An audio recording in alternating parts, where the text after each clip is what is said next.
Assalamualaikum warahmatullahi wabarakatuh. Kali ini kita akan bincang-bincang tentang sistem hukum Indonesia,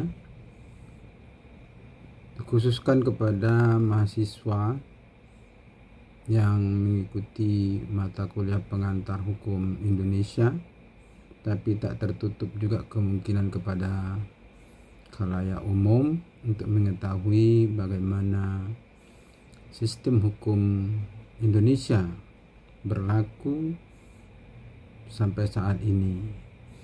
Apakah memang datang tiba-tiba atau ada rentetan peristiwa yang membuat hukum positif di Indonesia ini bisa kita patuhi pada saat ini. Sebenarnya sistem hukum Indonesia itu tidak lepas dari adanya peninggalan dari penjajah, sistem hukum penjajah, di mana kita dijajah oleh bangsa Belanda dan Jepang. Maka pengaruh sistem hukum yang dibawa oleh kaum penjajah itu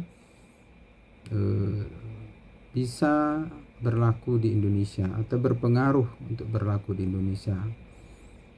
Misalnya sistem hukum Belanda yang dikenal dengan Eropa kontinental itu juga berpengaruh kepada sistem hukum kita, di mana juga ada pengaruh Eropa kontinental. Begitu juga dengan pengaruh Jepang. Pengaruh Jepang, sistem hukumnya juga berpengaruh, cuman tidak begitu lama.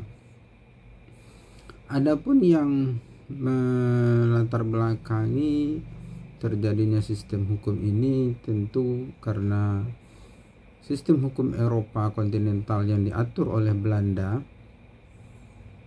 itu ketika awal Belanda bercokol di Indonesia, dia tentu dimulai dengan perdagangan, tidak langsung dia menjajah, tapi dengan menguasai konsep ekonomi melalui badan usahanya VOC. Lalu pelan-pelan Belanda menguasai daerah jajahannya, yaitu Hindia Belanda pada waktu itu. Ketika Belanda menguasai Indonesia, Hindia Belanda pada waktu itu, maka sistem hukumnya juga berpengaruh untuk mengatur masyarakat di Hindia Belanda. Pertama-tama Belanda menyiapkan adanya aturan umum yang mengatur seluruh rakyat, karena mereka masih merasa warga yang berkelas lebih berkelas daripada pribumi, maka dibuatnya lah aturan Indische Strafrecht yang dikenal dengan IS, yaitu ketentuan umum yang berlaku bagi masyarakat Hindia Belanda. Kemudian ada pasal 131 itu, ada 163 adalah landasan utama IS untuk menggolongkan penduduk Indonesia, yaitu antara golongan Eropa, Timur Asing, dan juga Bumi Putra. Penggolongan penduduk ini juga berimplikasi dengan hukum yang berlaku kepada masing-masing golongan, yaitu bagi golongan Eropa berlakulah ketentuan hukum yang ada di Eropa atau di negeri Belanda. Bagi Timur Asing berlaku juga ketentuan hukum Eropa dengan penundukan bahwa memang secara sukarela memilih untuk tunduk kepada hukum Eropa. Misalnya golongan Jepang, China, kemudian Pakistan yang ada pada waktu itu, kemudian golongan India, mereka masuk ke golongan Timur Asing. Dan kemudian golongan Bumi Putra adalah golongan penduduk asli bangsa Indonesia. Nah, masing-masing ini mempengaruhi hukumnya. Bagi golongan Bumi Putra maka diberlakukan hukum adat yang melekat pada bangsa Indonesia pada waktu itu. Kemudian setelah Indonesia merdeka, maka berdasarkan aturan peralihan Undang-Undang Dasar 1945, peraturan-peraturan Hindia Belanda dan juga Jepang yang masih ada dan masih dianggap masih berlaku sepanjang belum dibentuk yang baru.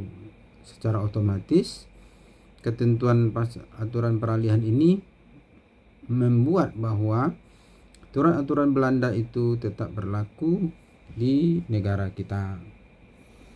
Oleh karena itu, setelah Indonesia merdeka, mulailah berlaku hukum nasional, termasuk di dalamnya hukum peninggalan Belanda itu menjadi hukum nasional juga dengan azas konkordansi, bahwa Indonesia memilih hukum asing itu berlaku sebagai hukum Indonesia dengan kesukarelaan, dengan pilihan. Kemudian contoh yang masih berlaku itu adalah KUH Perdata, KUH Pidana, KUH Dagang. Ini Kitab Undang-Undang Hukum Dagang itu juga peninggalan Hindia Belanda. Oleh karena itu, maka di dalam penggolongan penduduk ini berlakulah secara nasional hukum tersebut. Kemudian di dalam hukum perdata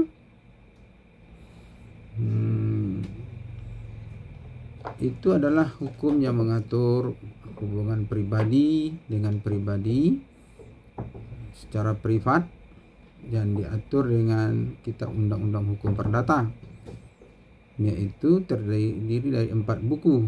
Buku 1 mengatur tentang orang, buku kedua mengatur tentang benda, buku ketiga mengatur tentang perikatan, buku keempat tentang pembuktian dan daluarsa. Ini menjadi pedoman di dalam masalah perdata. Kalau dalam masalah pidana, tentu KUH Pidana, Kitab Undang-Undang Hukum Pidana.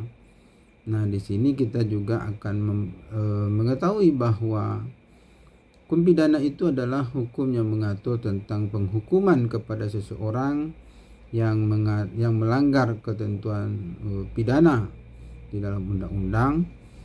Jadi di dalam hukum pidana itu ada azas namanya nullum delictum nulla puna sine previa lege punali, yang artinya bahwa seseorang tidak bisa dihukum kalau belum ada aturan pidana yang mengaturnya.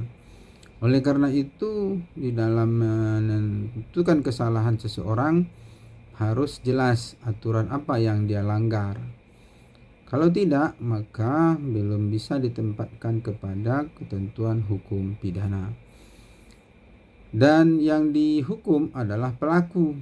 Kalau di perdata adalah hukumnya, wan prestasi atau perbuatan melawan hukum. Jadi dalam pidana itu perbuatan seseorang yang melanggar pidana yang dihukum. Sementara di dalam perdata itu adalah aturan yang melanggar secara pribadi, baik itu wan prestasi maupun PMH atau perbuatan melawan hukum. Nah, inilah sekilas tentang hukum Indonesia yang berlaku di tanah air kita, bahwa ternyata dipengaruhi oleh sistem hukum asing. Demikian, mudah-mudahan bermanfaat. Assalamualaikum warahmatullahi wabarakatuh.